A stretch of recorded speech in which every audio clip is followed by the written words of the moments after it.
Despite what their moms told them, they just aren't talented enough for radio. Unfortunately, anyone can have a show these days. Sean. Well, I'm pretty hard to figure out sometimes. In fact, I can't even figure myself out sometimes, so don't you try to. Joe. You're an idiot and really a disloyal person. This is the Cuse Militia. Now, those two unapologetically biased orange-blooded homers, Sean and Joe. It's the most bullshit thing I've seen in 30 years. Welcome, orange men and ladies. Happy Thursday. This is the Cuse Militia with Sean and Joe at Cuse Militia on the socials. Go there, join the militia. Thanks for tuning in and hanging out with us. We appreciate all of you. Syracuse completely dismantled Florida State yesterday, 96-57, before giving Duke all they could handle, despite the Buddy Boeheim suspension. Been a wild 2 days. Yeah, in a game that was closer, I think, than the final score, 88-79, obviously. The 10-0 run from Duke to finish that game was this typical for what we've seen this year, let's just say. But we'll get into it. But I was pleasantly surprised and very happy this team fought the way they did down Buddy Boeheim, the ACC's leading scorer. You'll hear from us, and we'll hear from you, hopefully, in fan feedback. We got a little bit different show planned for you today, and mostly the montage was long, and we've got a small snip from yesterday. Obviously, the episode with Buddy needs to be gone over, and we will do that. And with Wyatt Wilkes, and we'll go over that. And then we'll get into what happened today. If you hadn't seen it, the presser today was Coach with his two sons, and Buddy gave his verbal statement for the first time, and it's worth going over, playing it and talking about it, as obviously that story stole the show for Syracuse as far as the ACC tournament goes. So, an end of an era, a really sad day, especially after watching that presser after the Duke loss for me. And we've mentioned it. I've mentioned it 100 times, the emotional attachment I have to the team, but with the year the way it was, how special it was for fans like us who watched Buddy as a kid running around and things like that in the stands at one point, sitting with his mom and just watching him play and finish out the quickest 4 years that I can remember in Syracuse basketball history. Just a lot of mixed emotions for me and fans like me. So we'll share what we got. One last montage, or a few last montages for the basketball season. And also apologize, I guess the last episode was poorly edited, and that's all on me. What a mess that was. And all I could do is apologize, man, and move on, okay? These things happen. You have no idea what I had to splice together. There was 3 different recordings that I put together for that. I don't know what happened at the end. I didn't even go back and listen to it myself, so I don't know what happened. I deleted something, obviously, at the end of the show. So I apologize for that. But, Joe, moving on. Sure. Okay, I figured it was worth mentioning. Isn't it the most Syracuse type of bullshit to actually have a missed call benefiting us during a game and then get totally screwed after the fact? By TV Teddy, nonetheless. And we'll get into all of that.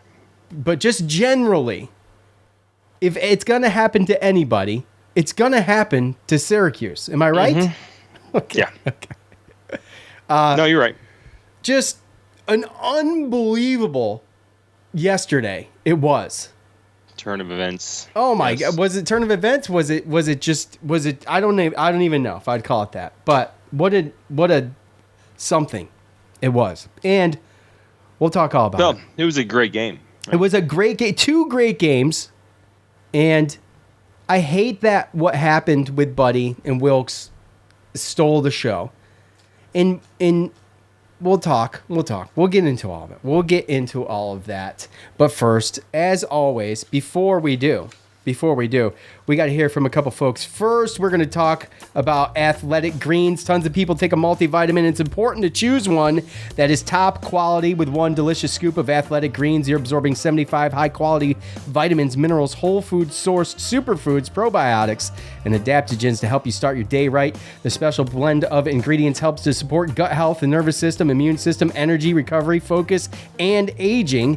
It's lifestyle friendly, adapting to a wide range of diets. It contains less than 1 gram of sugar, no GMOs, no chemicals or artificial anything. Plus, it costs less than $3 a day. It's time to reclaim your health and arm your immune system with convenient daily nutrition, especially during cold and flu season. It's just 1 scoop in a cup of water every day. That's it. No need for a million different pills and supplements to look out for your health. To make it easy, Athletic Greens is going to give you a free 1-year supply of immune-supporting vitamin D and 5 free travel packs with your first purchase. All you have to do is visit athleticgreens.com/sportsdrink. Again, that's athleticgreens.com/sportsdrink to take ownership over your health and pick up the ultimate daily nutritional insurance. Colorcast. It's the live, audio-only sports talk platform, free to download and to use. Talk to us, other fans, athletes, and insiders in real time. Perfect for watch parties, debates, post-game breakdowns, and reacting to breaking news. Now, we're shelving this thing. Well, actually, maybe we won't. Let's scratch that. But all you need to do is download the Colorcast app free on iOS or Android stores, create a profile, link it to your Twitter account, and join the league or group. Follow us at Cuse Militia, as always, to be notified when the room goes live. And like I said, unfortunately, it did not go as planned this year for us using the Colorcast app, but we will be live there at some point. Maybe. Who knows? But you could always find us for post-game fan feedback starting for football season, because I think we've seen all we're going to see of basketball. And you can find us on the Spotify Green Room doing fan feedback, which is what this show was built on. So I hope we get to some of that today. And to ensure we get to some of that today, Joe, we've got to get into what we've got today. And let's start with, obviously, yesterday's stuff. And this is quick montage of the events of yesterday.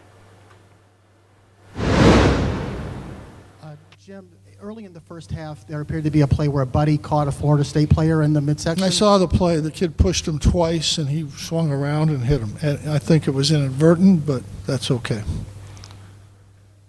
I just watched the play.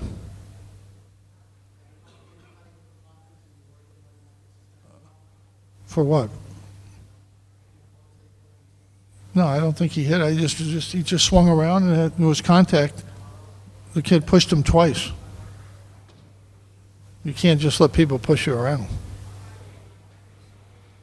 When you go front right. It wasn't much of a. It was like. Coach, I'm watching it right here. It's on ESPN and it's being shared all over social media. He punched him in his stomach. It wasn't inadvertent. It would have been a whatever you foul. say.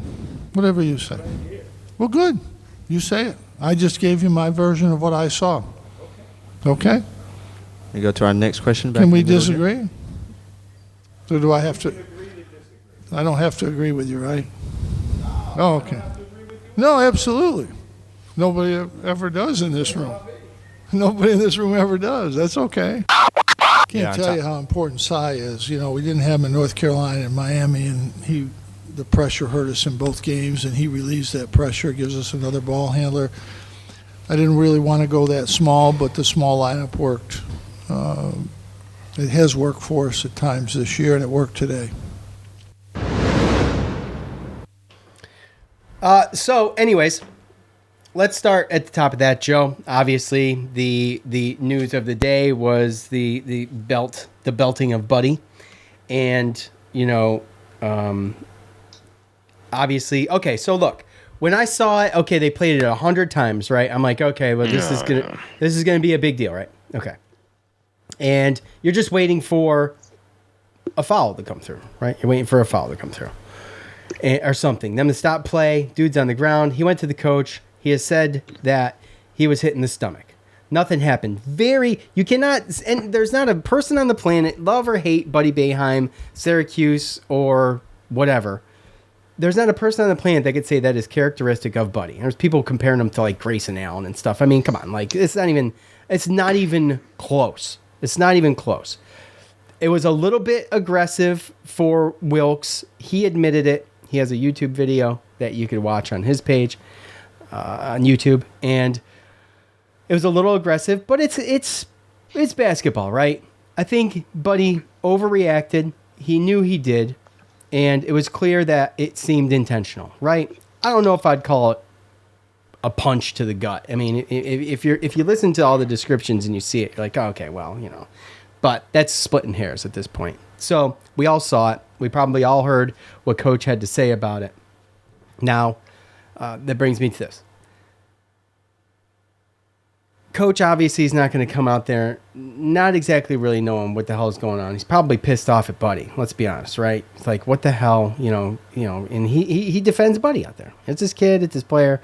He kind of defends him out there, right? And it was more of a fatherly moment than a coaching moment, but I've seen him do the same thing for other players that he's not related to. So with that said, obviously he ended up, and I didn't put it in there, but he did, in all fairness to him, he ended up walking that back towards the end of that press conference.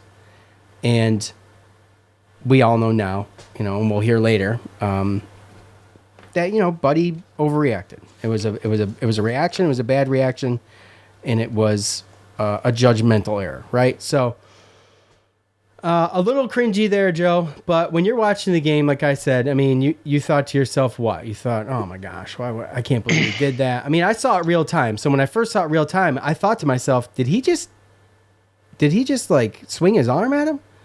Yeah. Right? I mean, you can see it. Yeah. Plain as day. Mm-hmm. Yeah. And that's really not even the argument. I know that Jim, he was just sticking up for his player/son right there in that situation, right? Straight off of that. But, you know, Buddy put out a statement to where he kind of admitted to doing something, you know, out of character and a little, you know, over the top. And I know that there's been in the past that, you know, ACC or other conferences have gone back and reviewed certain plays and stuff like that. But to me, what was just crazy was how, because of the way the game went, like that became the story over like the game and everything like that. You know, it went to halftime and you got Seth Greenberg, LaFonso Ellis. They're replaying it 10 different times on ESPN. They're sitting there talking about how Buddy Bayham should be suspended before the game's even over. And it was just like, okay, you replay it 10 times. Now you got people, they got it on their phones. They're sharing it. I mean, it's spreading through social media. Exactly. It was going crazy. And the crazy thing to me was that a majority of the time when he gets to stuff like this, like if the guy thinks it's egregious who got hit, then he's going to make sure that the ref thinks it's egregious, right? He was a guy, like what Coach said, he was on the ground, like he hadn't got the wind knocked out of him. If there was anything crazy or any type of situation where they thought that it was a problem, then you know, you figure that the coach and the players and even possibly the team would make it obvious to the point where, you know, hey, refs, go look at it. Right. They should have stopped play. Right. And I know it's easy to say because of the situation of the game, because, you know, there's also obviously, you know, a situation that obviously wasn't live. But if that game was closer, there could have been a situation where if the refs do see it and Buddy gets kicked out, then maybe that's why we lose the game. But I think that because of the fact that we were winning the game, made it just, you know, that much easier to talk about, obviously, as the game's going on. But obviously, you know, that's where it hurt us, you know, more than anything. It's easy to say because we could have said in that game, oh, yeah, well, we could have lost Buddy. I mean, the refs should have saw it. They should have kicked him out. He should have been kicked out of the rest of that game, and then he would have been able to play at Duke. But, I mean, it's easy to say that now that we won by that margin, right? But I don't really know what the argument is, because realistically to me, like, yes, if you look at it as black and white, the definition of a punch, he punched him. And I think after everyone's looked at it, there was a little bit of, and stuff like that happens all the time. If you want to go through it with a fine-tooth comb and go review every single play and look at all the big guys down low at every single box out and stuff like that, I mean, that's what Wilkes talked about. Yeah, getting he said elbowed. he said he's been elbowed 30 times harder than that. Yeah. And he said that he wouldn't even say that that was a punch. Yeah. So at the end of the day, when you got the players in game, the players and the people that are persons that are involved not making a big deal about it and trying to get the refs to go to the tape, then I don't see a reason why that's something that should get reviewed or looked at. But I think because of how much coverage it got, it was like a situation where the ACC they had to look at it. It's social media justice. You couldn't is what just it was. ignore it. Yeah. Yeah. And Jay Billis, and I mean, I like Jay Billis. I don't find, I know some people think he's annoying and stuff, and he can be annoying sometimes, but when you look at the grand scope of broadcasters, I like Jay Billis. But he just would not shut up during the game after it happened, and all of the replays, and you just knew you were just nothing else to talk about. There's nothing else to talk about. It's Florida State is getting smoked. You know, they ended up shooting 8% from 3. They got absolutely dismantled, and boom, we got a story, and that was it. And trust me, anytime the ACC has got a chance to run it right up the chute of Syracuse, they're gonna do it. That's how I feel. That's how I feel personally. You could be like, oh well, I don't think so. I mean, you know, he deserved it and this and that, and we'll get into that here in a little bit. But we'll get into that after Coach's response, because there's a lot there. Coach's response to Buddy's statement in the presser. Yeah. But we're all looking around and waiting around last night and checking Twitter. I never refreshed Twitter so many freaking times in my life. I never, I never even cared that much to get on Twitter that many times in 2 hours in my life, as we were waiting on the punishment that was inevitably going to be handed down from the ACC. And honestly, I knew that it was going to be bad. Joe, you and I talked long before the decision was made, and we both said the refs are the ones that screwed up. And we'll get into that. I'm just saying, laying that down. Yeah. We'll get into that. That's really what it is that the worst part about it was you kind of knew it was going to happen, because, I mean, obviously they kind of had to do it, but it's not. It just should have been handled better, and there's got to be a better process or a better system when it comes to the fact of, the refs and whether or not they blew something. And on top of that, realistically, it can't be all the same. I just like what Jay Billis said about how the player from Clemson undercut the Wendell Moore from Duke, a couple weeks back. And, I mean, that's a super dangerous play, and there's some times where there's plays that are made where it looks like the person is trying to hurt the person, or there's intent to harm, or it's in a certain area where you hit him above the neck and all that kind of stuff. But then there's always the little things. There's always going to be, the picks where people give extra hard shoulders and elbows, and there's little punches like that. I mean, that happen all the time where it's not really used. I'm not here to hurt you. I'm not here to take you out of the game. I'm just here to get your attention, because, let you know, hey, you're not going to be able to do that to me, right? Because we all saw him load up. We all saw Wyatt Wilkes load up with his shoulder and come in, and realistically, the smart thing probably would have been to flop there and try to get a foul. For Buddy. But he held his ground. He took the hit. He was trying to get a rebound just in case there was a miss there, right? Right. So, and that happens. But at the end of the day, there's a difference between what Buddy did and what that guy from Clemson did in taking down someone's legs, right? Or if someone who's throwing an elbow intentionally high to try to hit somebody, or somebody winding up and trying to punch somebody in the face. Or the swinging elbows in the lane for boxing out. I mean, or even throwing a shoulder into someone. Now, they usually call the shoulder, right? Most of the time we see the shoulder called. Right. And it's just tough for me that it's just like a black, because even in when you talk about getting, you make a mistake and now you're in front of a judge. If you're a certain age and you're a first time offender, then you might get a little bit of a break, versus somebody who's done it over and over again, like a Grayson Allen that some people are trying to, compare him to. So when it comes down to it, I feel like there's got to be different levels. There's no reason why just because of a referee flaw, Buddy Boeheim had to miss a whole game versus, and it'd be compared to the same thing as somebody taking out someone's legs or somebody punching somebody in the face or something like that. I mean, it's just not the same thing. There's different levels. And whether or not it was intentional is one thing, but intentionally trying to hurt somebody and take somebody out versus intentionally trying to get somebody's attention, I think are two different things, and I think that they should be judged as that. First of all, we'll say, too, Wyatt Wilkes handled this with total class, and he deserves credit for that. I have respect for that guy. Yes. Absolutely. Leonard Hamilton handled this with total class. Both of those guys, obviously, got walloped. And that's in the yes, game. And that said a lot to me too. That Wyatt Wilkes YouTube video, because he didn't even make a big deal about it in the game. And you know what that tells me? No, he didn't. He continued to play.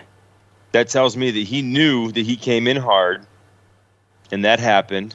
And whether it was intentional or not, he admitted he came in hard. Maybe you deserve it, right? But that's the whole thing. When you do something like that, and then something else happens to you, then you kind of feel like, I kind of. Bet you he never came in that hard. He didn't come in that hard on Buddy for the rest of the game. Right. And that's the point, right? Now, that is not justifying what Buddy did, please. No. Okay, that's not what I'm saying. What Jim was saying when he said, you can't just let people come in and push you around. At some point, you got to stand your ground, right? Exactly. And, we'll get into it later, but Buddy, he took it like a man, and we'll get into it, but there was scrutiny over coach's comments, and I think that's him downplaying a little bit. I felt like, geez, I wish he wouldn't have done that. That's how I felt. I wish he would have just come out and been, and maybe he was being honest, but I feel like if he had come out and with a little bit more ass. You can't talk too much about it. Well, I mean, what that's true, do when you come out and you admit it before something happens, And that's what some people said about Buddy. Like, he came out and kind of admitted it with his statement before the ACC even came down with something. But regardless, well, he was trying to get out ahead of it. They were going to suspend him. There's no way that Buddy can sit there and be like, "Oh, it wasn't intent." I mean, it's clearly intentional. I mean, so that's why, like, that's what my point. And I understand what you're saying. They hadn't handed down a punishment yet, and he should probably keep his powder dry. But sometimes you get out ahead of these things, and maybe they benefit you, maybe they don't. But at the end of the day, perception is reality, and then you can not have to backtrack, and you can, not have to kind of, downplay something that is obvious, I guess. And it just wasn't a good look. The whole incident wasn't a good look, and I didn't think Coach's response was a good look, but he did make valid points. Like you said, you can't just let people push you around. Okay, that was yesterday. Great game for Syracuse, getting the win, a pretty big upset as far as I'm concerned against Florida State with the way that they shot. 11 for 28 from 3 to, like I said, Florida State's 8%. Now, Florida State's got to shoot 8%, right, for Syracuse to be able to demolish them, I think, that bad. I think that's fair to say. But the last thing that Coach was talking about, and that is Cy. We've missed Cy a couple different times for a couple different games, and I just feel like that this kid is such an integral part of what Syracuse needed this year. And it came on a little late. You can sit here and talk about, in hindsight, the minutes that he got in the beginning of the year compared to today or yesterday and things like that. But at the end of the day, the kid's a difference maker. And he put up 9 points yesterday with 9 assists. So he 1 point and 1 assist away from a double-double for Symir yesterday, and then today he had 11 assists and 7 points. So what else can you say? And 6 rebounds today. And what else can you say? I mean, it's what Syracuse has needed. In the last 4 games this season, I mean, obviously, I don't know if it would have. He got hurt during Duke, right? So Miami and UNC, correct? Yep. Those were the 2 games. In UNC, guys, we That's another one of those we look back on this year and be like, man, we should have had that one. We should have had that one. And if Cy plays, I think we do. Okay? Now, it's easy for me to sit here and say in hindsight. But to Coach's point, it makes a huge difference out there. They had the 3-guard lineup yesterday. That was the best lineup they played all game. It was fantastic. And just what they did with that yesterday, with an off day shooting for Florida State, ended in an ass whooping, quite frankly. Yeah. So. Yeah, and Coach pretty much kind of pointed to the fact that, like, next year's probably going to be a Samir Torrance, Joe Girard, you know. It worked out great today. Yeah, guard lineup. Yeah, I think that they're going to put him in his natural position for his senior year, and I think that, honestly, he'll probably redeem himself to the Syracuse fans, I think. And I think that, you know, everyone's kind of been calling for it. A lot of people were on that bandwagon with Kadari Richmond last year, and I just think that just the experiment of Joe Girard being point guard, I mean, I get it. Some of it trying was to help your offense, but yeah, not by choice though. I mean, some of it was not by choice. Let's be honest. Yeah. I mean, we didn't really have too many options this year. So, but how about this? How about Samir works on, you know, a jump shot or something this off season? If he can nail that, he's going to be extremely dangerous.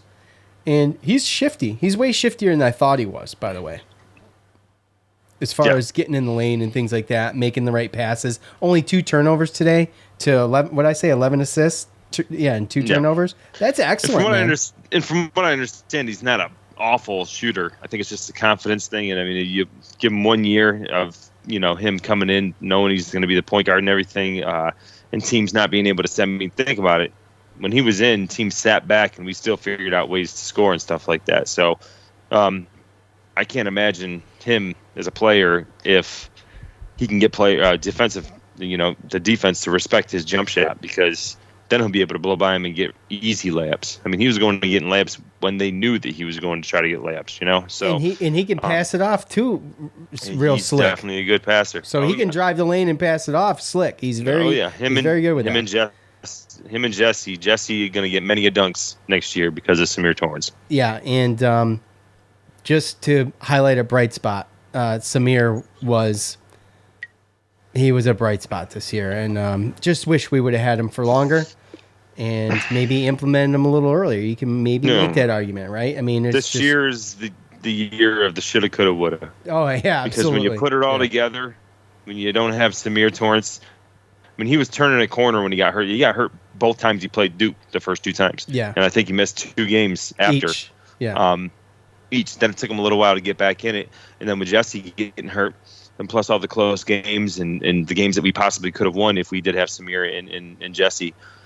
Benny gets hurt. Benny gets hurt the game after Duke, when that was his best game he had all season, right? So it was like just plagued, and like we said in the last show, I mean, it was like someone had taken a loan out on Syracuse this year, and they did not pay their debt. So, but there's times when we were rather healthy where we easily looked like tournament team this year. Absolutely, and you know, even without Buddy today was one of them. So.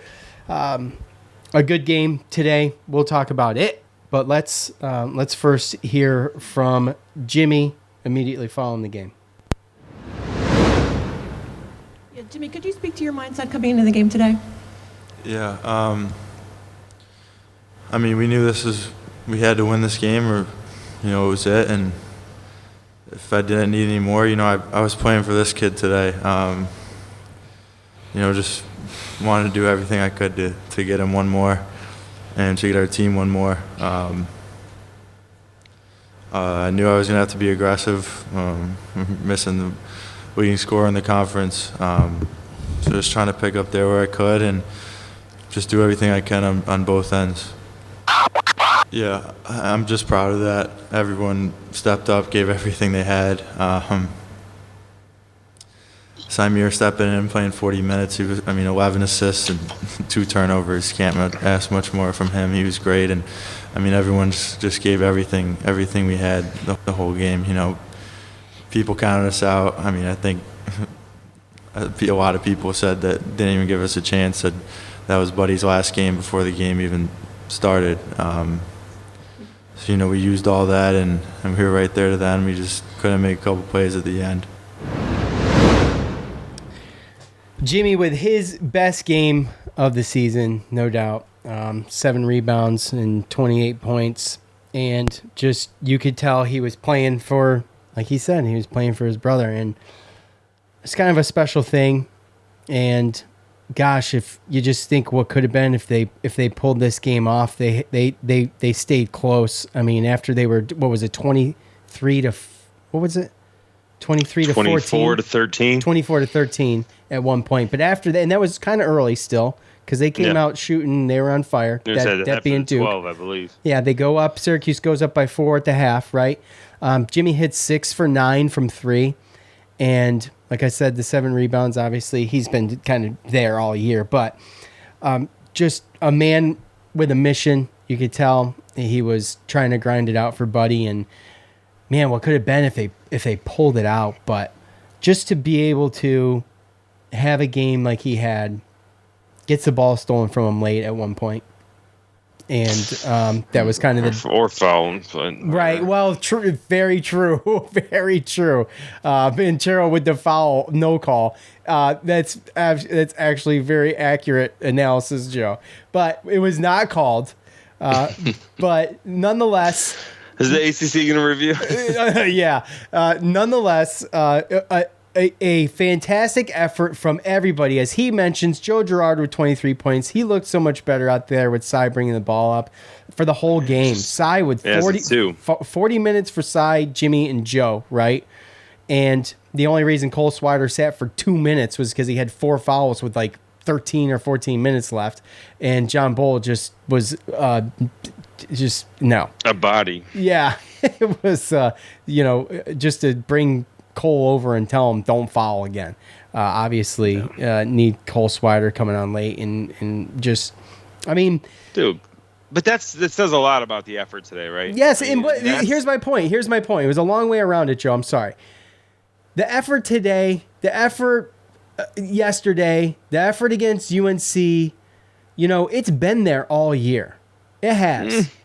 I think it really has. You could point to a couple games where you're like, okay, look, it didn't look great, but I feel like, for me, that this team did try. They just didn't have it. It wasn't put together well, and coach changes up the defense a little bit. Too little, too late. I mean, what could have been maybe. I think obviously the 2-3 stuff, it takes a special group of guys to run that to the way it needs to be run for it to be successful.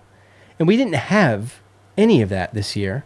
And I'm kind of a little shocked that we didn't try something else out, because we just didn't have the athletes and the length, really, for it to be pulled off.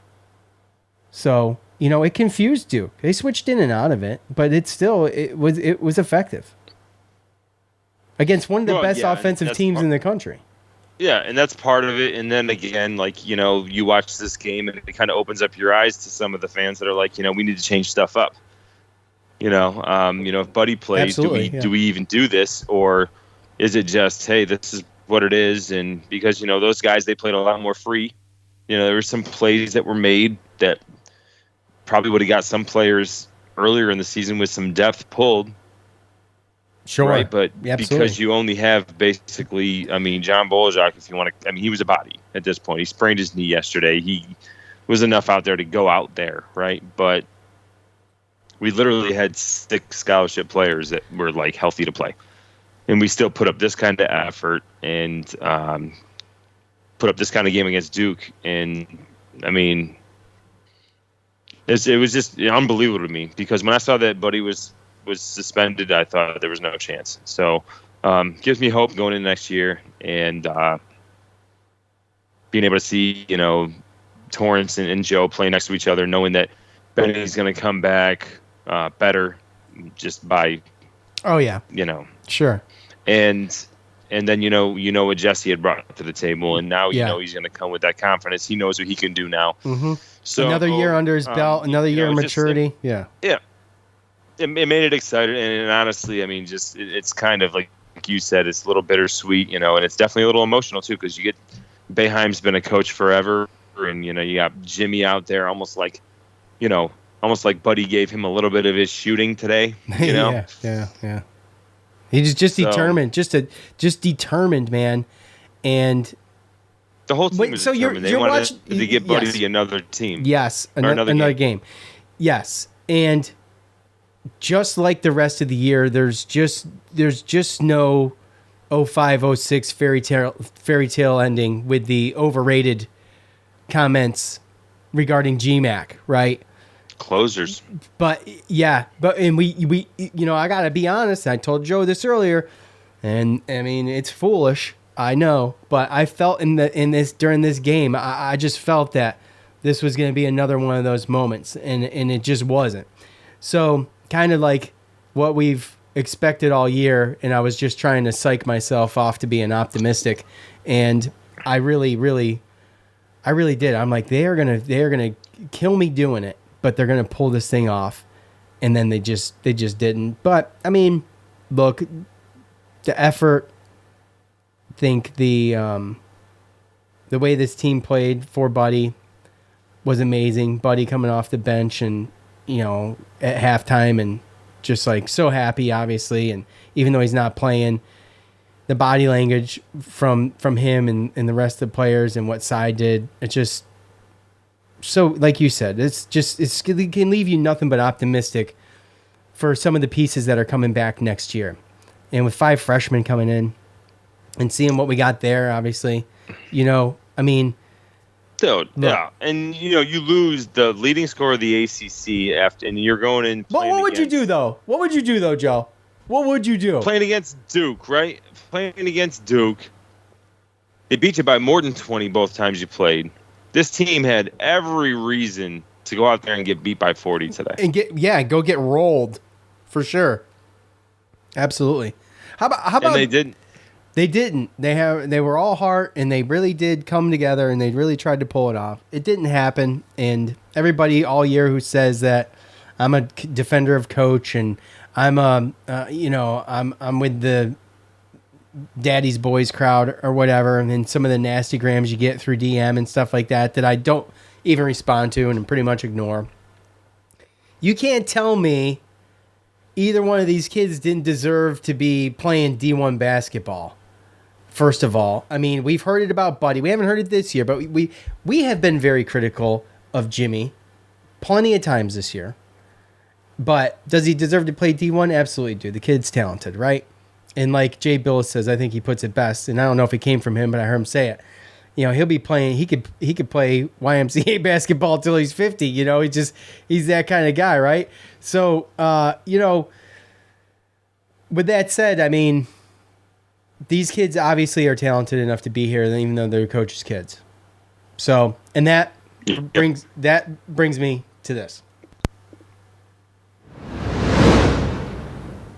Jim, Mike mentioned you getting the chance this season to coach your sons. What has this season meant for you?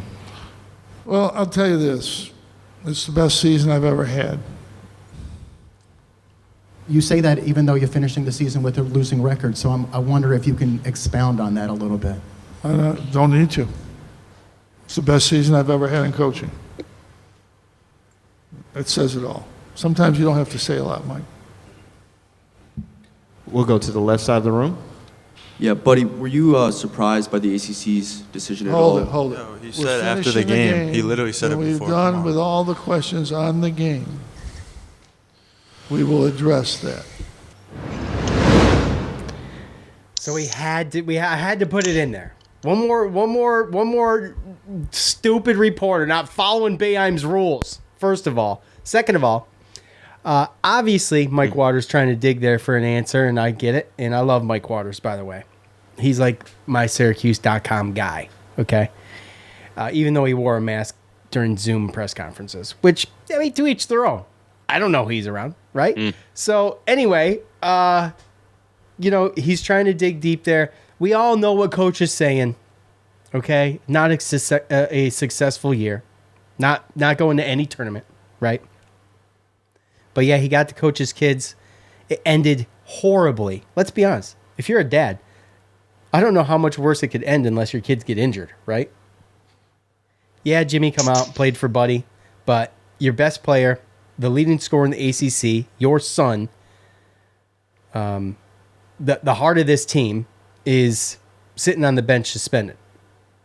So I thought that was cool. Coach is not a man of few words. He tries to act like he's a man of few words sometimes, but he is not. And for him to just leave that there like that, I think is really cool. And like I've said all year, it's been really cool to watch this, even though, we gotta chalk this up as the worst season of our lifetimes, Joe. I don't know if Jim liked that, especially the second question. Well, I'm sure he didn't, because he gets annoyed with Mike, Donna, all the Syracuse.comers. I mean, I'm pretty sure he gave him the year number one reporter finger. Yes, so if you watch it, now you can decide for yourself. No, maybe we need Mike Waters, a Hall of Famer, by the way. Hall of Famer. We need the ACC to review that too. Yeah, well, I don't know if he did it intentionally, but it was perfect timing. It was perfect timing, and the head scratch with the middle finger did come up during the press conference. If you watch it right now, Notre Dame made a hell of a comeback. By the way, in this game against Virginia Tech, they were down by almost 20 last time I looked at the TV. So Virginia Tech handling them from start to half so far. Just to timestamp this thing, but that was just a little tidbit before we get into the other stuff. But obviously, I don't know if you're a coach, if the only reason that gets better is if they do have the Cinderella season and come out and win the ACC tournament and end up going to the big dance, right? That's the only way this thing gets better. There's the only thing that could turn it around. But at the end of the day, you got the coach's kids, D1 basketball. Both of them played pretty freaking good all year. You can have your criticisms here and there of Buddy a couple of games, Jimmy a bunch of times, and some of coach's decisions this year. But at the end of the day, it is what it is. So really cool. All right. Yeah, Jimmy and Buddy aren't the reason why we didn't make the tournament this year. Absolutely not. And absolutely not. And it's a cumulative thing, but and there's plenty of things to point to there, and we could even argue that if you'd like, but it could probably be a whole nother episode. All right, real quick before we get back into this thing, Athletic Greens, tons of people are taking a multivitamin, including me and Joe. It's important to choose one that is top quality with one delicious scoop of Athletic Greens. You're absorbing 75 high quality vitamins, minerals, whole food source superfoods, probiotics, and adaptogens to help you start your day right. This special blend of ingredients helps to support gut health, the nervous system, immune system, energy, recovery, focus, and aging. It's lifestyle friendly, adapting to a wide range of diets. It contains less than 1 gram of sugar, no GMOs, no chemicals or artificial anything. Plus, it costs less than $3 a day. It's time to reclaim your health and arm your immune system with convenient daily nutrition, especially during cold and flu season. It's just 1 scoop in a cup of water every day. That's it. No need for a million different pills and supplements to look out for your health. To make it easy, Athletic Greens is going to give you a free 1-year supply of immune-supporting vitamin D and 5 free travel packs with your first purchase. All you have to do is visit athleticgreens.com/sportsdrink. Again, that's athleticgreens.com/sportsdrink to take ownership over your health and pick up the ultimate daily nutritional insurance. Go to Athletic Greens today. Check it out. Colorcast. Colorcast is a live audio-only sports talk platform. It's free to download. Talk to us, other fans, athletes, and insiders in real time. Perfect for watch parties, debates, post-game breakdowns, and reacting to breaking news. All you need to do is download the Colorcast app. It's free in the iOS or Android store. Create a profile, link it to your Twitter, and join the league or group you want to be in. Follow us, as always, at Cuse Militia to be notified when our room goes live. Okay. So obviously, we hadn't heard from Buddy. He didn't play. We hadn't heard from him. He's sitting at the table. You heard a reporter there get a little too excited, okay? Not following the rules. But when it was Buddy's time, he used it. He couldn't have used it, I should say, any better. Here's what Buddy had to say. Yeah, I mean, first of all, I just want to start off by saying I'm so proud of these guys. Sitting on that bench today, I couldn't have been any prouder watching my big bro do his thing. It was unbelievable, really. I couldn't be proud of those guys. Just let them know I love them. Obviously, I wanted to be out there, but they couldn't have played any better. And first off, I just want to say I made a mistake, and I have to own up to that. I've been thinking about the play for the last 24 hours, to tell you the truth, over and over again why I did it, and I think it was just the heat of the moment. I thought he might have ran into me, lowered his shoulder, but it was a clean play besides that, and we hit a big three. I got excited and turned around. Never meant to throw a punch. I don't think I've thrown a punch in my life, but connected with him. Obviously, maybe tried to get him with my arm or something running back, but never meant to intentionally hurt him, or affect him and knock the wind out of him. And luckily, that's really the worst thing that could have happened in that situation. But Wyatt's a really good dude. He's a good player. I would never try to hurt someone, especially him. There was no talking before that, anything that led up to it. It was just an honest mistake on my part, and I have to live with that. I have to own up to that, and I'm not here to argue whether or not I should have played or if I should have got suspended. What hurts me the most, man, I'll take care of that. I got it. What hurts me the most is, there's a lot of kids, a lot of people that look up to me, that want to be like me one day, and I can't tell you how much that means to me. And I disappointed them yesterday, and I have to live with that, and that's okay, because I know I made a mistake. And if you know me, if I've known you for 10 years, if I've known you for 10 minutes, I try to treat you with the same amount of respect and kindness and be the best person I can every day. That's what I've always been about. Forget basketball. I want to be remembered for being a great person off the court. And, I hope this doesn't affect that. I know that, it's a mistake I have to live with. I'll grow from it. I'll learn from it. But playing at Syracuse these last 4 years, wearing this jersey, representing this school, my family, myself, it's meant everything to me. I can't put that into words. Forget how many points I scored. Forget all the numbers. Being able to play here and just put a smile on someone's face, be able to interact with fans every day has been a dream come true, and I wouldn't trade that for anything. And it sucks I had to go out like that, but I'm all about the journey, and the journey has been priceless. There's been so many good moments that have led up to this that I'm so thankful for. I wouldn't trade for anything. And oh man, I just I wanted to say this firsthand, though. I didn't want to, the tweet is fine, but I want to say personally myself that I apologize to everyone I let down yesterday, because I know I did, and I'm most disappointed in myself. Trust me. I know I'll learn from this. I'll grow from this, but it's just something I had to say and wanted to get across, because I truly try to be the best person I can every day, and anyone that knows me knows that, and that's why we'll be all right at the end. If this is the worst thing I ever do in my life, I can live with that. But I just want to say thank you to everyone who has supported me on this journey. It's been unbelievable, and I'd do anything to wear this uniform. I truly gave it everything I had every day. And all right, thanks, buddy. Thank you. It just,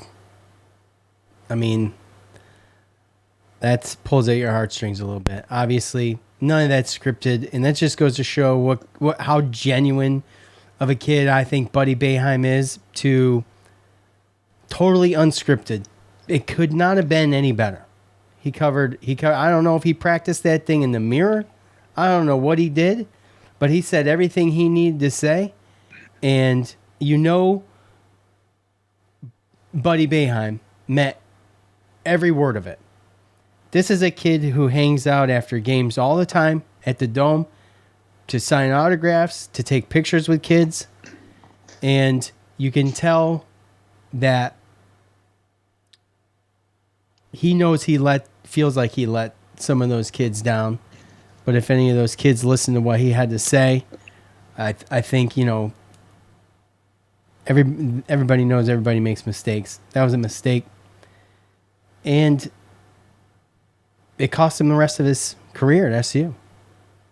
And he knows it. And he held it together better than I could have if I was up there. Because that's a mouthful what he said. And he covered everything, Joe. Yeah. That pretty much was everything that you would expect a guy like that to say. We know what type of guy he is, what type of man he is, and I didn't expect anything less, to be perfectly honest with you. Now, again, like you said, plays to the heartstrings, sure. But, you know, if anything, like you said, it's an example, you know. He talked about how he's looked at as a role model, and he felt like he let some people down. And, you know, if anything, if, you know, the young kids listening to him takes anything away from this and learns and maybe does not make the same mistake, then I look at it as a positive, you know. And I think that's how he wanted to come across to those kids. And then obviously he feels bad about, you know, letting his teammates down and everything like that. Of course, teammates, you know, they're going to be like, hey, we wouldn't have been here without you, right? But nonetheless, he's still going to feel that way. So it's obviously something that's going to hurt, especially a kid that, you know, you grow up, your dad's the coach and you're a ball boy and you're up there mopping the floor and you're out there shooting, running around with Carmelo Anthony. I mean, you have relationships with former players and it's just part of your family, you know. And to have that dream come true, to be able to be good enough to play and be a good player and be first team all ACC, right? First team all ACC, leading scorer in the ACC. And to have it end like that, I mean, even some of I've had Duke fans that are unbiased fans, not the crazies, you know, that are Crackheads. Just don't care, right? Or one of those hardcore ACC, you know, fans that are like, oh, Syracuse shouldn't be in the ACC, screw them, you know, and I hate Boeheim. Like, some unbiased fans that are like, that's not right. Like, just the way that his career ended, you know. Now, if you ask any of them, I doubt they'd be cool with him coming back for another year. Well, this is where I was going to go next. But at the end of the day, it was definitely a situation where, like, any realistic, unbiased, you know, ACC fan who's seen this kid and seen how he's grown in the last 4 years, as much as maybe other fans might not like him because he can shoot threes and stuff, you know, they know he's a good kid, and they didn't want to see his career at Syracuse end like that either. Yeah.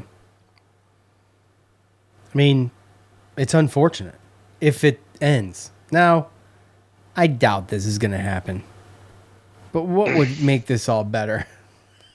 There's only one thing that could make this all better, and I doubt it's going to happen. I doubt it. But if he did, I'm listening. If he did, he could come back next year. Now, I doubt it's going to happen. I doubt it. I really do. But I'm just saying, if this stews inside him long enough, a decision does not have to be made right now. Right?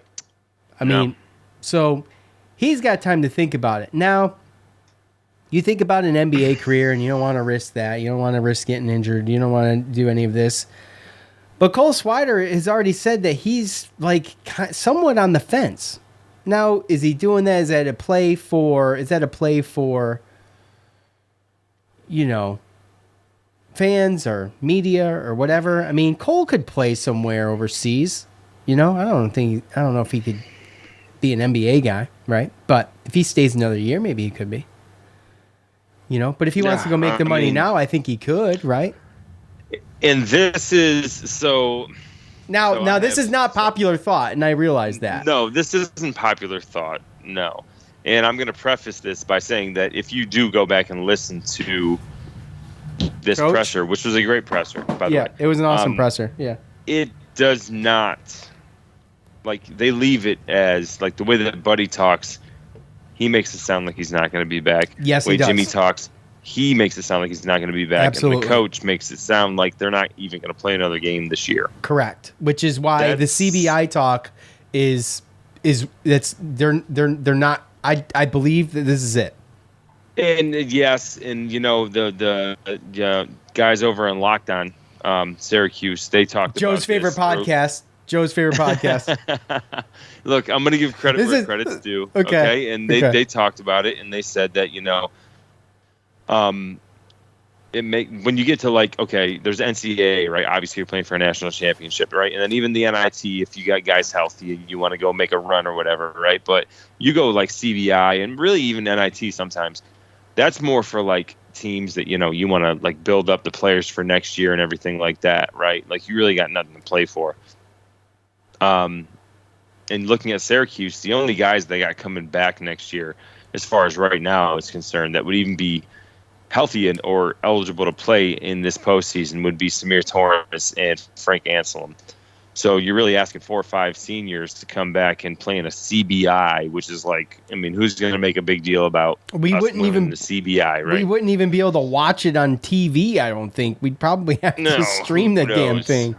Right. So who knows, right? So there's that whole point, right? Right. We're not doing that. They're not doing that. But there's also a point where we've already gone through it. There's only 5 scholarship players coming back, I believe. John Bull could go ahead and transfer, but I think that's a possibility. By the way, I'm not saying that like I want him to. No, but I'm just saying that like if you read, the cards in the table, he's not going to have too many options to play, right? Right. So, and realistically, the Boeheims, they can take up just walk-on spots and go to school for free because their dad's the coach and he's an employee at the college. So you're realistically looking at a situation where we still could get everybody to come back. Like you said, what if Buddy does do over this? Jimmy said something about trying to get his waiver, right? Is that still in play? We don't know. I mean, he put it in, but then Jim said what he said, and we haven't heard anything different. And then since then, we've heard that maybe Cole might come back. Well, what about this? We still have the numbers to bring all 3 of these guys back. Now, sure, it might not absolutely be popular to belief. And after seeing what I saw today, like, you definitely have to make a change. In my opinion, whether Buddy comes back or not. Sigh. Samir Torrance is your point guard. Yeah. And if you gotta start Samir, Joe, and Buddy and go small, I think that's not a bad idea either. By the way, I mean, or Joe comes off the bench, and I'm sorry, and it sucks for his senior year, but I don't know, but maybe he can get an extra. He can. COVID, but I don't know how that whole thing works. I believe he can. Joe might still have 2 more years, and right. I mean, we're just throwing this out here because they are possibilities, and this is the end of but. We do have a situation where everyone on our roster could still come back and still get the people, the 5 and Judaments. We can get all those guys, and we can still fit it in because of the fact that 2 of the players are the coach's sons, which, I mean, they can be walk-ons and just go to school for free. It's happened before. They can use it to their advantage, and I mean, after a year like this, I wouldn't be surprised if something like that did happen. But we got a little bit ways to go. Now, and we bring this up, and I bring it up because it's just one of those things that obviously is a possibility. Now, like I said, I don't think it's going to happen, and I'm not even wishing for it to happen. What I really wish is that Teddy Valentine's crew would have called a flagrant 2 foul on Buddy yesterday. That's what I really wish would have happened. I just am sorry. I just hate to see it end like this. That's me. Well, yeah. Okay, so that's why I bring it up. Well, and what I said in hindsight too, right? Like, would you say the same thing if you didn't know the outcome and we weren't up as much as we were? Like, what if we were down 6 and that happened, then Buddy got kicked out and we end up losing? Say that again. I wasn't listening to you. I was reading something. Thanks. Sorry. It happens a lot, but I figured I'd give you. I'm just putting you in a situation. It was a situational thing. Like, you look at it like it's easy to say, well, yeah, in hindsight, yes, I wish that he would have called that because we knew that we won by almost 40, right? Right. But what if we were down 6 and then that happened and then the refs actually kicked them out and then we didn't win? So I mean, it's all situational. So that's why there's a lot of the unbiased fans, because we do have a little bit of orange goggles, right? And I hate to see his career end like this, but it's all situational. It's easy for us to say, oh man, just make the call. Why didn't they just make the call? Do it, just make the call so we didn't get suspended for today. But at the end of the day, it's only because we were up so much and we knew we probably would have won without him. Right, and the other thing is too is that we don't know how this game goes with Buddy in. Let's be honest. Like, I mean, you could sit here and say, "Oh man, we played him so close. If Buddy played, we would have won." Well, how do we know? Well, I don't freaking know that. So, how anyways, do we know? Would Jimmy would have shot so many threes? Would we have came out with that defense? I mean, would we have been so free for like Joe to shoot the shots that he shot? I don't know. Right. And that's the thing is it's so hard to say. Oh, if we had this person, like you can say that if you have like players that they come in and they do this but you play that close without these bench players that you normally have. But we played differently. And I even talked to your brother. Like we couldn't play the 2-3 zone the way that we played. They killed us. We tried to take away Williams as much as possible, and Griffin as much as possible. And they did a good job. And Wendell Moore and Jeremy Roach beat us. Right, but they did a good job where they needed to. You just can't stop all of them. That's the thing. Jeremy Roach hit 5 threes and got fouled shooting one. Yeah, and also he was the one that hit the shots late that really mattered. That really just put the dagger in it today. And we could sit here and say, "Oh, well, it'd be great to come back a redemption, unfinished business." Hashtag unfinished business. Well,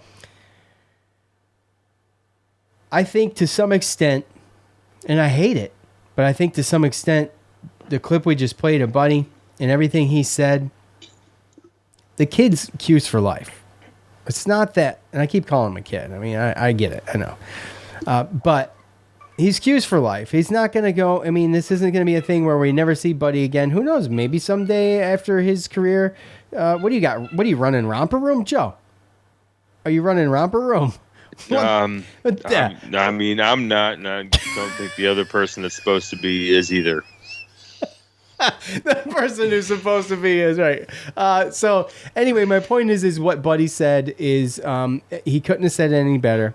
It was from his heart, and you could tell he'd been just chomping at the bit to come out and get it off his chest. And this is how it's going to end, I think. And it's unfortunate, but so is life sometimes. It's just, it is what it is, right? So, I mean, and this is another thing, like when you say, oh, well, we are somewhat biased, okay? I think there's a lot of situations where we are not, even though I get a lot of stuff saying we are. But obviously we are a little bit, but we are, I think we're critical thinkers as far as the team and stuff goes. And we've also seen seasons start this way and end tremendous. So you always have to have a little bit of optimism. But it's just one of those things where I think that, being as diehard as we are, it's tough to do a podcast like this sometimes, right? Yeah, and it's tough. And sometimes it's tough to sit here and say, like, maybe it might be better for us to just move from Buddy. Yeah. Right? Yeah. But he led the league in scoring in ACC, but at the same time, I mean, how many different times was it like give the ball to Buddy and just put his head down, and there wasn't a lot of movement, there wasn't a lot of things. ISO ball. We've seen that with other people too, though. Yeah. I mean, yes, but I'm just saying that, like, after watching today, it's like, like, let's get a different kind of look out there. And I love Buddy, and I think he's a great player, but just adding all the different, the same types of players. But what we have, but what we have coming back that we know is going to probably be back, and what we're going to be adding, I think we are going to see obviously a whole different roster come next basketball season. It's exciting to think about, for one. For two, I will take Cole back. I know there's a lot of people who are like, you can shove that. Screw that. But I would take Cole back. Yeah. Cole and Benny, we don't know what Benny's going to be able to do next year. Obviously, high expectations for him. And, he's going to be better next year. And he showed glimpses of what he can do. He's got a year under his belt. And he's going to be able to have an off season to work on it. And I'm really excited. And it just sucks for people like you and I to see it end the way it did. But like I said, I'm beating a dead horse now. But Buddy said what he needed to say. Total class act. don't think he deserved it. Jay Billis didn't think he deserved it. Leonard Hamilton didn't think he deserved it. I didn't hear what Coach K had to say about it, but I'd be willing to bet he's on that bandwagon. Mm-hmm. Right? And the guy that got hit didn't think he deserved it. So it was done because if the ACC didn't do anything, they were going to face scrutiny, and they don't have the freaking spine to stand up to it and be like, look, the refs missed a call. He should have been thrown out for the game. You know what? Instead of suspending Buddy, we're going to suspend Teddy and his crew. How about that? What an uproar that would have been. So you can't do that. Somebody accountable in this country, right? Exactly. And I'm not just saying, and I am sorry. I am saying that. I am saying that because I'm a huge Buddy Boeheim fan and I'm a huge Syracuse fan. And if you don't like it, screw you. I don't care. Yeah, that's how I feel. That's what it is. Yeah. All right. And it's going to be hard to get the fans to, after a year like this, you bring everybody back, plus all these recruits. I just don't, like you said, fresh, new. I think that this experiment, although fun, I think that there were some things learned. And I think that next year's going to be a lot different. Yeah, it's going to be a lot different. I think it's going to be exciting. And, not everything ends in a storybook ending. But what did end this presser was fantastic. And as always, Coach delivered. Let's hear what he had to say.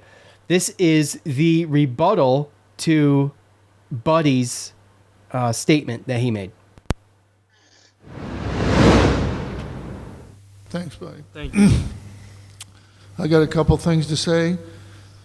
Number one, if it was a flagrant 2, and it can be, you can say that. We were up 18 points. Buddy had 8 points. He didn't score any points until we were up 30. So I think it's fairly obvious we would have won the game without him. If it had been handled properly, they would have looked at the video. They've looked at the video every single time this year. The kid was laying on the floor. Wyatt was laying on the floor. And they're going to punish those guys? No, they didn't. They're not punishing those guys. They're punishing this guy right here because they didn't do their job.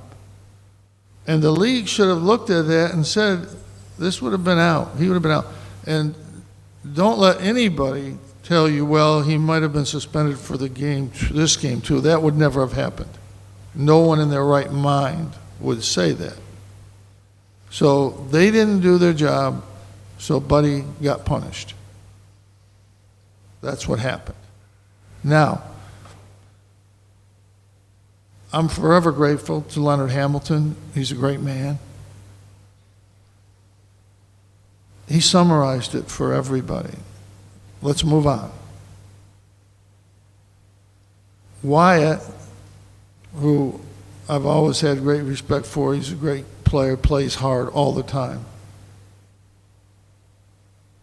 said what our league couldn't say. This is fine. I've gotten hit 30 times harder than that.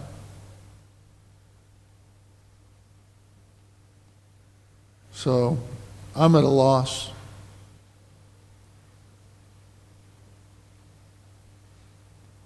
Like I said, if it was handled right and they wanted it to be a flagrant 2, he'd have been out yesterday.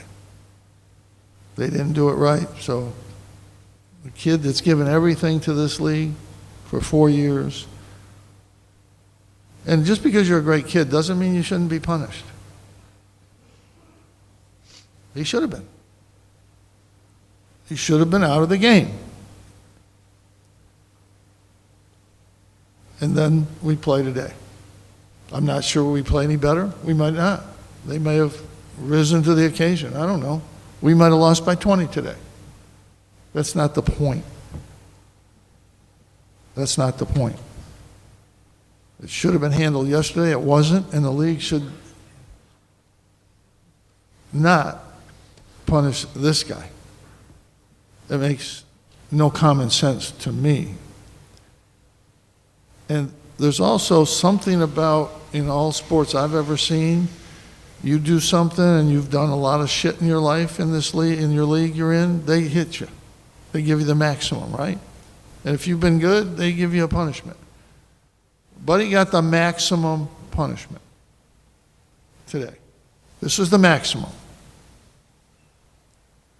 I've seen people tackle people, knock them into the stands, and they get a 1-game suspension. So he got the maximum for this. In spite of what Leonard Hamilton said, in spite of what the player who was involved, I mean, you look at the video, you all disagree, said it wasn't a punch. We didn't ask him to do that.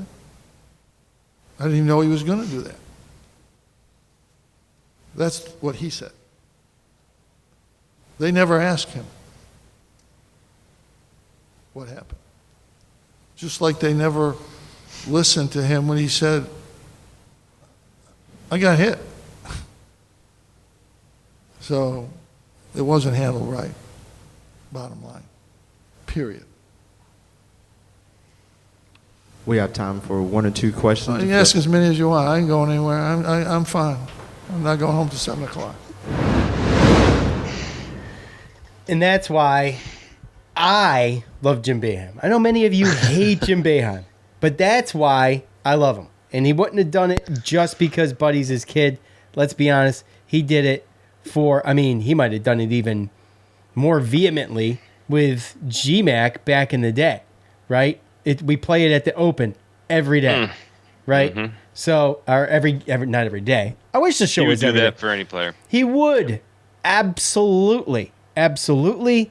And everything he said is 100% true. And I don't care what you think. If you don't agree, you got a big dump in your pants.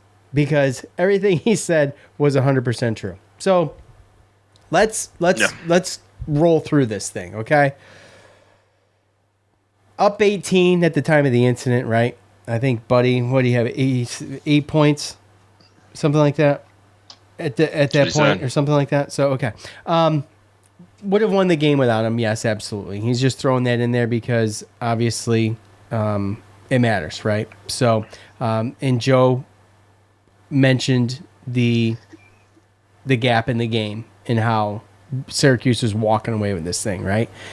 The thing about it is that you got Wyatt on the floor, buckled over, and no one looked at the video. Even Jay Billis was talking about, why are they going to review this? I mean, they're not looking at the video. Wyatt went over to the refs and said, "Punch me in the stomach," right?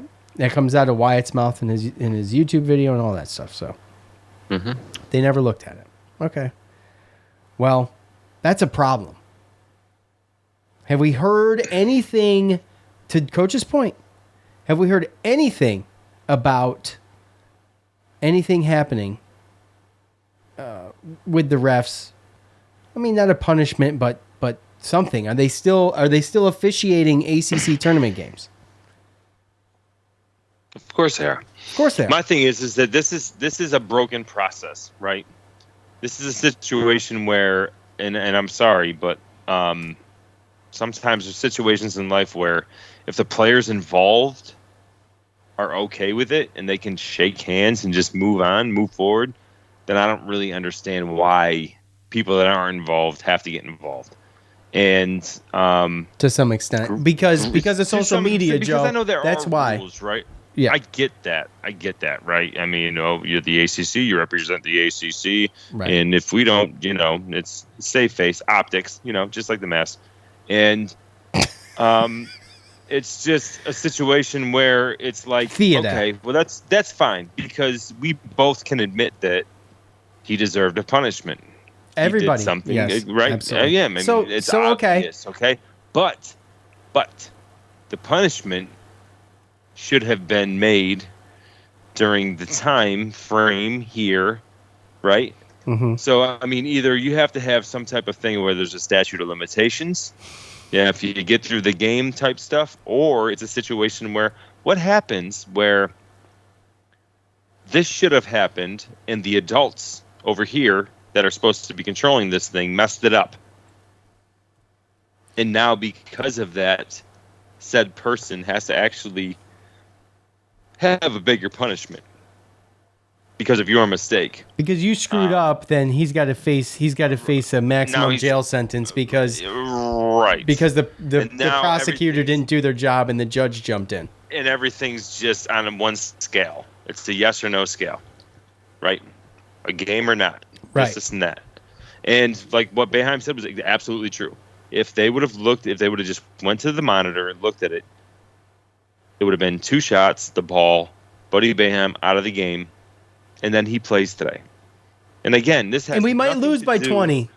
Exactly. It has nothing to do with the outcome. This has nothing to do with us saying, "Oh, if we had Buddy, we already covered that." It has nothing Absolutely. to do with that. Right. Already covered that. Yeah. It has everything to do with the fact that this is just another example which breaks down to even in different systems in this world when it comes down to justice systems and stuff like that. Everything can't just be judged just black or white, right? And this is a situation where adults in the room messed up, and because of that, kids I mean young adults, whatever, grown men. Either way, we know. All right, right. Young adults don't know anything about the real world until they get to we all know what we learn when we get to our 30s and 40s and stuff like that, right? If we knew what we knew then. Oh my gosh! Do you know how much stuff I would take back?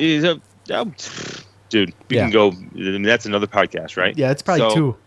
Yeah. Uh-huh. One for each of us. One for me, and yep. Yep. And it's a situation where it shouldn't be like that. It should be a situation where things can be, judged by merit and everything like that. And that goes to Jim's point where he talks about, how he's pretty much had a clean record. Like, Buddy, he's a good guy. He's not. He doesn't have a record of doing this stuff like Grayson Allen and some other players in the past, right? Christian Laettner. So back in the day, it's just, and that's the other thing. It's 10, 15 years ago. This doesn't happen.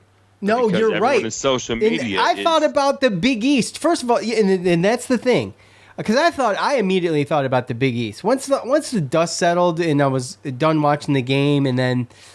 You're wondering, and then you go on social media and you're like, oh, wow, well, everybody's thinking the same thing I'm thinking. Here's the clip over and over again, and now you're getting nervous. That's the social media aspect. But back in the day, like Big East play when I was a kid, like this is a dust-up. If that. Yeah. If that. Dude, there was no social media. Well, no, I'm saying, right. I'm saying even then, the mentality was a little different. I'm saying just in general, even if there was social media back then, the mentality's totally different. So, the social media stuff, and like I said, it put the ACC under a microscope, and even though their refs screwed up, like you said, and, even though they screwed up. They're your refs. So reel them in. The kid gets punished. Yeah, exactly. And I'm not saying he doesn't deserve a punishment, and that's the whole thing. Here's my question, because this coach made this point, so I'm going to skip ahead here, and then we'll backtrack. Coach said that, it's his first offense, man, and they threw the book at him, essentially, right? So, got max punishment for his first offense of anything ever for this kid. And he says, he got max punishment. Well, here's my question. It's a legitimate question, Joe. Maybe you have an answer. Besides fixing this thing during the game like they should have done, what else do they do? Once the game's over, what else do they do? That's the point, right? Is because there's no process in place to answer that question. So therefore, we got the suspension because there was no other way, because nothing else is put in place to look at it and actually kind of size it up, right? I mean, we talked about college football. They could do a half. They get suspended for halves, right? Right. And so maybe they should look into that.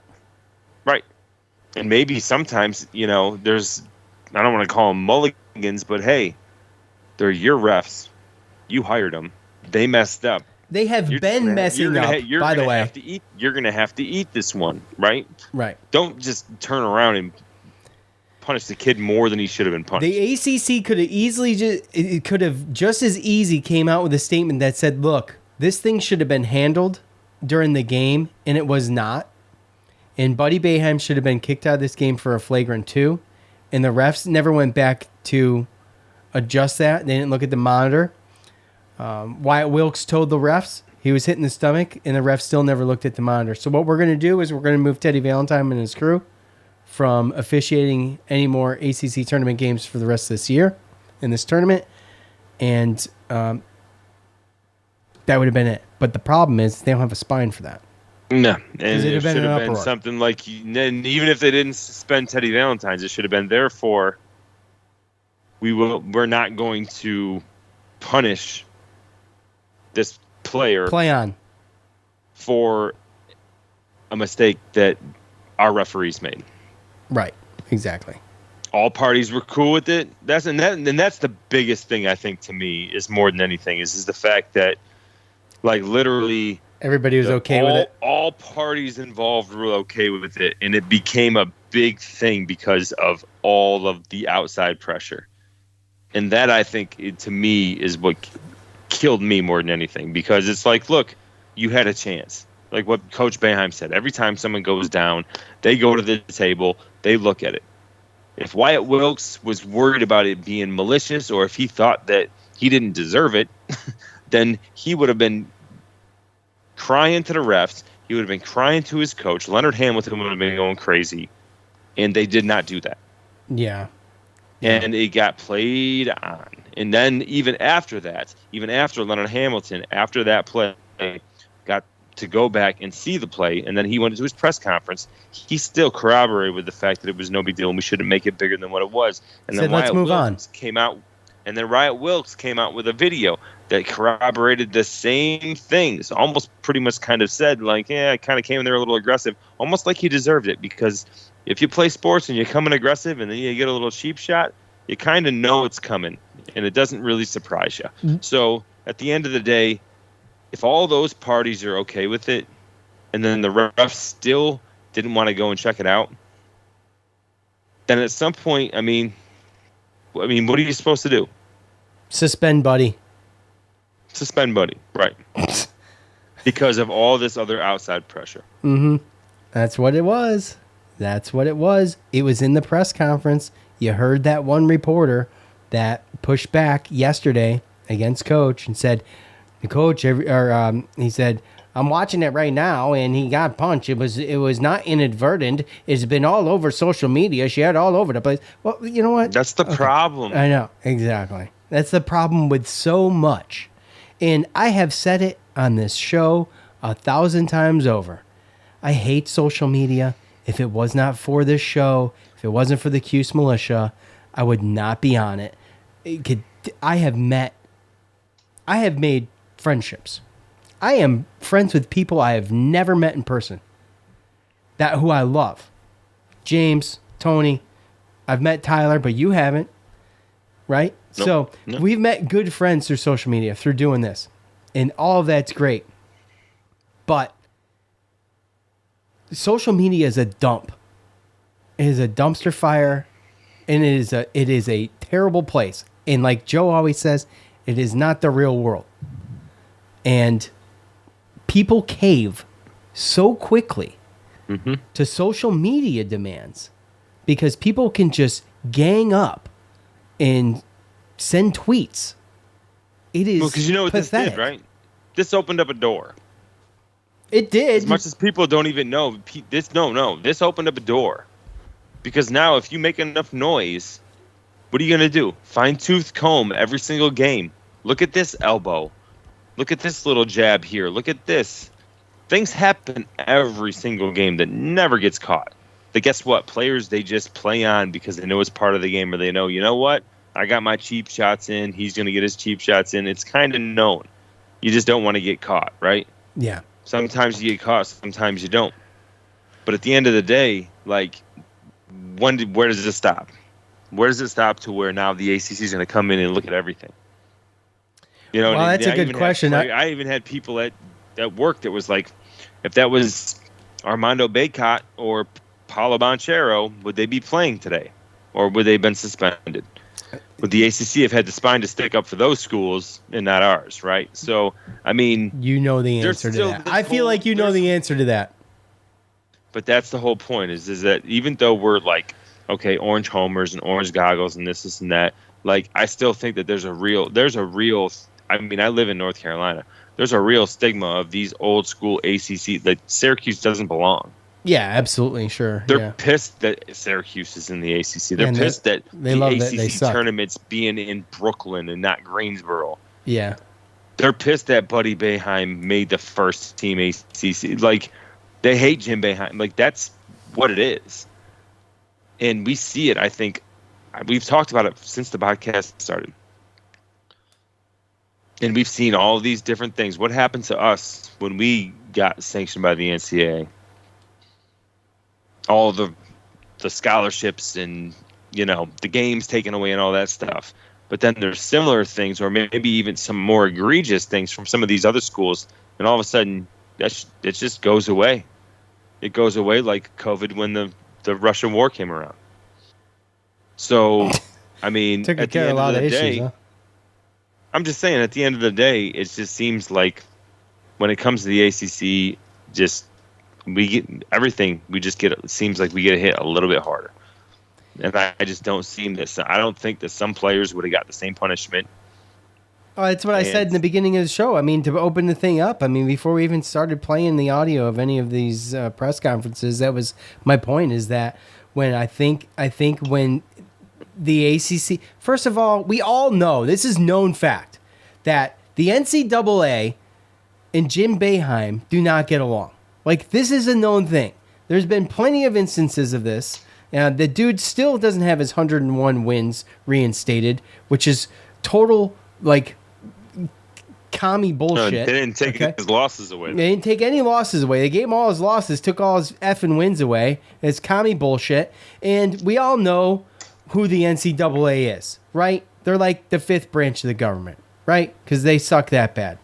And the ACC, to your point, when they have a chance to bend us over and stick it up the chute, I feel like they're going to. And it would be like I had this conversation with Waterboy, and I said that, and he was like, yeah, you know, they're going to, any chance they get, they're going to do it. They're going to bend us over. Unfortunately, we're going to be the victim of that.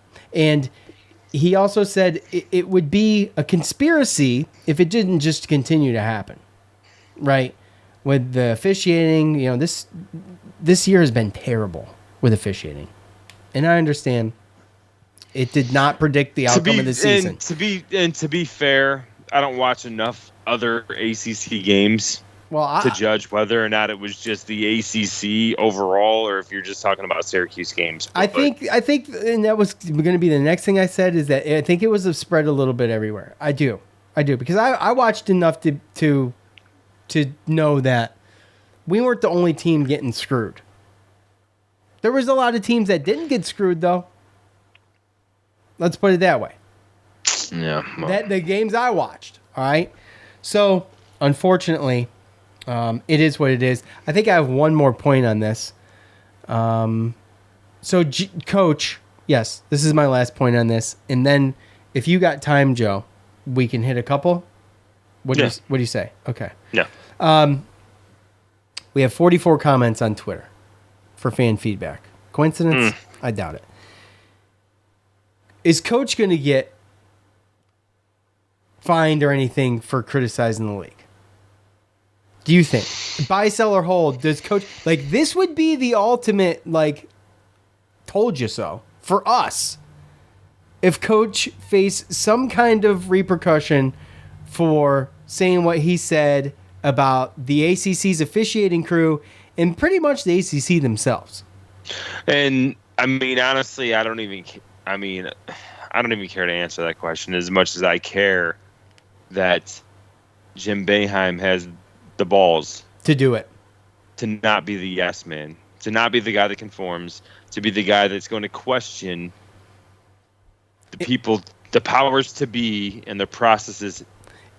You stopped. I did the timeout to Joe, and he thought something was wrong, but I'm just trying to get a word in because I want to interrupt him, because you know he would do it for another player, not just his son, is my point. Yeah. And we talked about that. Oh. But right, continue. But that's his personality. Right. And that's that's the type of leadership and type of people that we don't have around nowadays because they don't want to be challenged. The leadership doesn't want to be challenged. The people that run the institutions, they don't want to be challenged. They just want to, hey. Well, they always want to be right. And you just kind of play by my, exactly.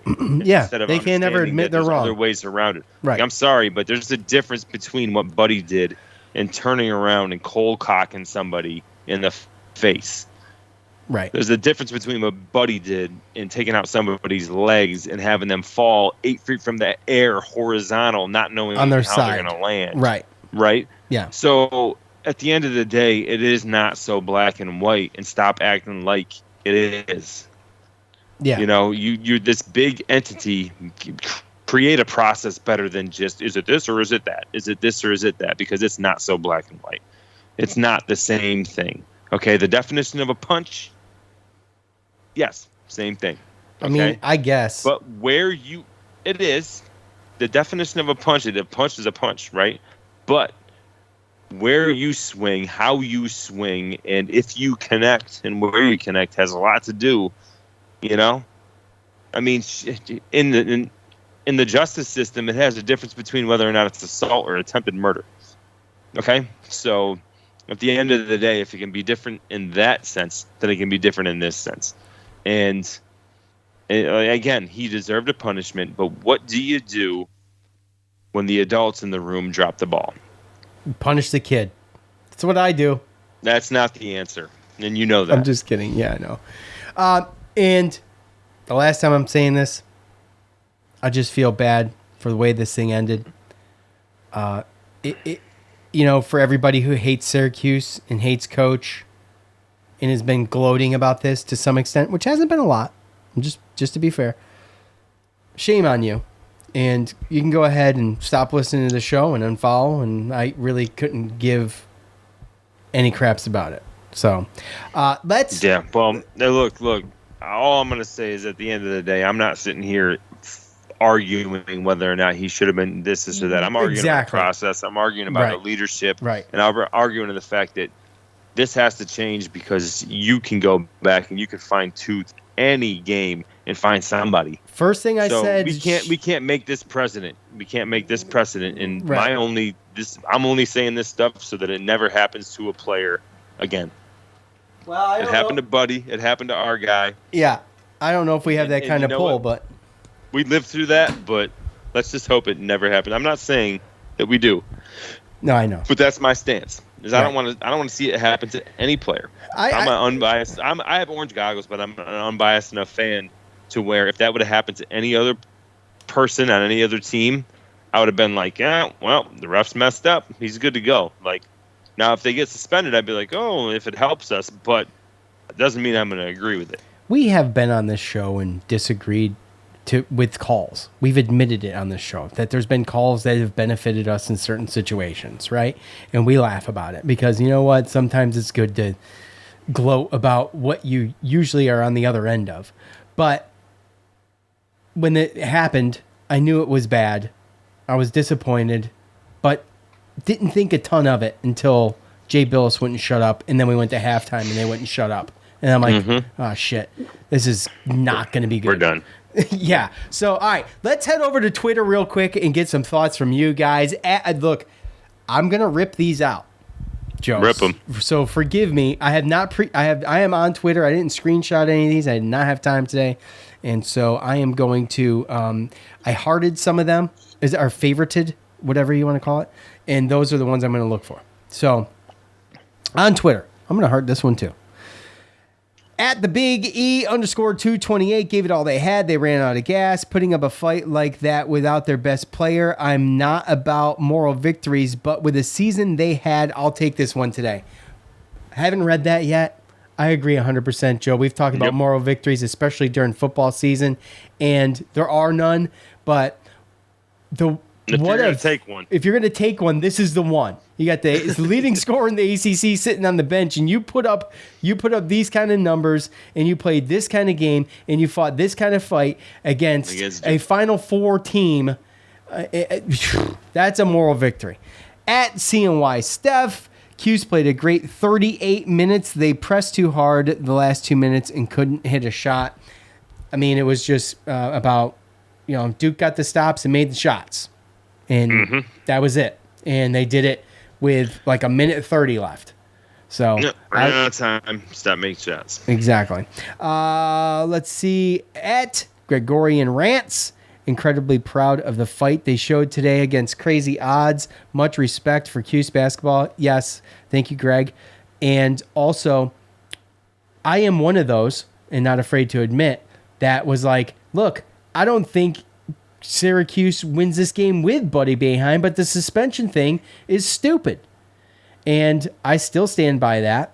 But obviously they lost, so they didn't win. But I told you guys, in the after halftime, when this thing stayed close, I had visions of 05-06 Big East tournament with GMAC, overrated stuff.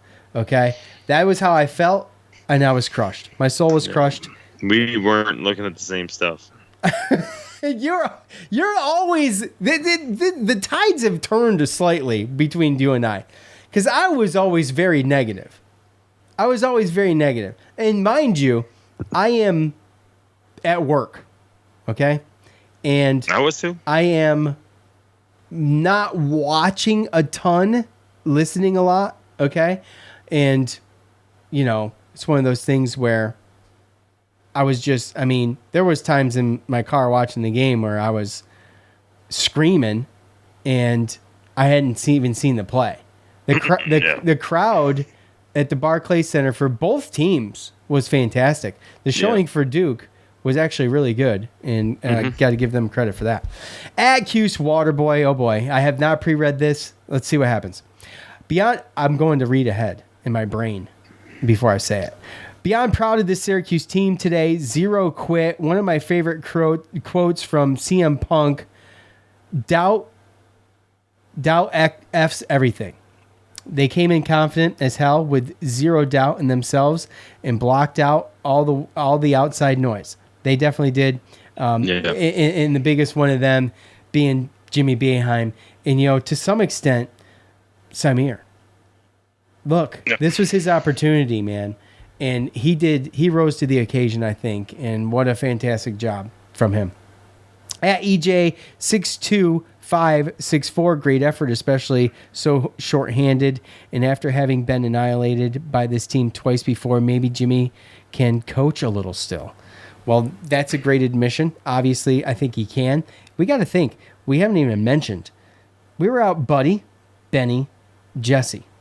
Okay, two starters in a decent backup, right?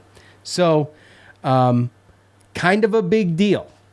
And, you could think about, and we've said, well, I don't know if Buddy would have made a huge difference. Maybe they lose this thing by 20. You heard Coach say that. Maybe they lose this thing by 20 if Buddy plays. But, what if Jesse played? Because if Jesse and Buddy played, that could have been a whole nother situation in this game. So, yeah, well, we talked about that. It was the season that shoulda, coulda, woulda. And I think that the players that we have on our team, when they figured it out, I think they were a tournament team. But you got to put the resume together. And, sadly, I think that this is like a more talented team than some of the teams in the past 5 years that have actually made the tournament. But the only difference is they put up a resume to get in there, and we didn't. So, at Charles_Regalia, hell of an effort. This one hurts, and and that's just it. It hurts for a number of reasons, but like we said, it is what it is. I think we're all right there, man. Yeah, absolutely. Let's just hit a couple from Facebook. Joe, I'm sorry to keep you. No. It is time to close this thing out. Wow, we have done. I'm just looking at the time here. We've done quite the show, and it doesn't feel like it. You know how hard it is to do a show like this, by the way, with no real radio breaks or commercials? Do you know? Does anybody know? We did it. That's an hour and 40 minutes. That's a long time. Robert, our buddy Robert on Facebook. I don't know what's up with Robert. I'm gonna give him the old cheers for the end of the season, but he must not he must not listen. He's a great participant in fan feedback, but maybe he doesn't listen, but he definitely does not manage his badge because as much as he is on Facebook for us, he should have a top fan badge. So I'm going to give Robert the top fan badge, an honorary top fan badge. He says, no thoughts, just a few tears and a lot of pride. So much heart out there today. And absolutely, I don't know if you can say it any better than that, but let's hit. No. Joe, let's hit two more. Hold on. Let's do this one from Zach, okay? Top fan, our boy Zach on Facebook. Why do we always figure out the pieces to the puzzle at the end of the year? I hope Cole comes back. He's shown what he can be and already knows the system. There's hope for next year. I was wrong about John Bull. He's just not ACC caliber. I have not pre-read this. So, Joe, what do you think about that? I haven't gotten your thoughts personally on Cole coming back. I've seen you nodding while I was talking, but what do you think about Cole coming back? Are you for or against that? I mean, like I talked about before, I mean, I can see a situation where you have a Samir with a Joe, with a Benny, with a Jesse, but you're missing that wing. And I think it might be a healthy break for Coach to, coach a roster that doesn't have a son on it. There's nothing against Jimmy, and I think that he's a great player. But if there was a guy that we probably did need to come back to kind of give us that solid, starting five with, whoever's going to come off the bench and whoever's going to help, then it probably would be Cole. And I would be 100% fine with that. And it's going to go back to, obviously we know how good Jimmy and Buddy and Cole and everything. I just don't know if it's necessarily healthy and the best course of action to have everybody come back. But if there was to be one, it would be Cole. And his shooting, his scoring, everything like that, I think that he would fill out at least a guaranteed top five going into next year with obviously Frank coming off the bench for a six man. And then, you figure it out with the 5 or 6 or 7 you got coming in. Yeah. I mean, I'm with you. I'm with you on all of that. And we tend to agree a lot, but I hear you. One more. Let's finish it off with this. And Mahir is next, and I really want to get to it, but there's a little bit there, Mahir, and I'm sorry. It's a great comment, but this thing should have ended probably 20 minutes ago. Steve on Facebook. Great effort. Too bad the officials didn't give the same. Everyone stepped up today. One play goes our way. Different results. Yeah. And he's talking about specifically this game, but I'm going to attribute that comment to the last game. And look. Well, it could be. There was some. There was some. Yeah. Well, you mentioned the steal by Bencaro, whatever the hell his name is, against Jimmy. And obviously, that could have easily been called. Maybe earlier in the game, different situation. It is called, which is part of the problem. And to my point and Joe's point to a lot of the stuff that's been happening this year. But look, it hasn't been a great basketball. I was going to lie to you guys. It has not been a great year, but it has been fun coming here. This has been some therapy. It always is therapy, I feel like. If you're having a rough day at work, I had a terrible day at work today. And I come here and do this, and it is gone. So I appreciate everybody for hanging out with us. We enough can't be said for all of the fan feedback and the comments and the time it takes for you, even the nasty ones, to reach out to us and tell us nasty things and whatnot. But all of you are so appreciated. We love you guys. And we'll be back soon with some football stuff. April 1st starts that. Yeah. For Joe, I'm Sean. We're out. Peace.